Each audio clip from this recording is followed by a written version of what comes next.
Welcome to our channel. Today we how to subscribe to Google Workspace for mobile device management, detailed guide step by step clearly. Open your mobile device and navigate to the Google Play Store or the Apple App Store. In the search bar, type Google Workspace and press enter. Locate the official Google Workspace app from the search results and tap on it. Install the app by pressing the Install or Get button. Once the installation is complete, open the Google Workspace app. Sign in using your Google Workspace account credentials. If prompted, accept the terms and conditions to proceed. Navigate to the Mobile Device Management section within the app. Follow the on-screen instructions to set up mobile device management for your organization. Ensure all necessary permissions are granted for optimal functionality.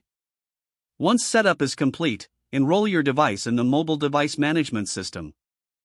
This may involve additional security settings, such as setting a device password or enabling encryption. After enrollment, review the management policies outlined in the app. Customize any settings according to your organization's requirements. Confirm that all settings are saved and your device is now managed under Google Workspace. To ensure compliance, regularly check for software updates and policy changes. If the page does not load, refresh the browser or try again in a private or incognito window. Make sure you are using the correct email address, then retype it carefully to avoid small typos. If your password is not accepted, use the reset option and create a new strong password you can remember. Check your spam folder for verification or security emails, then complete any requested confirmation steps. Enable two-factor authentication if available to improve account security and reduce unauthorized access risk.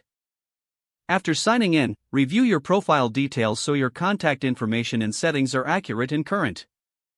If you see an error message, note it down and try again after restarting your device and internet connection. Log out when you finish, especially on shared devices, to keep your account and payment information secure. If the page does not load, refresh the browser or try again in a private or incognito window. Make sure you are using the correct email address, then retype it carefully to avoid small typos. If your password is not accepted, use the reset option and create a new strong password you can remember. Check your spam folder for verification or security emails, then complete any requested confirmation steps. Don't forget to like this video and subscribe to our channel for more step-by-step tech guides.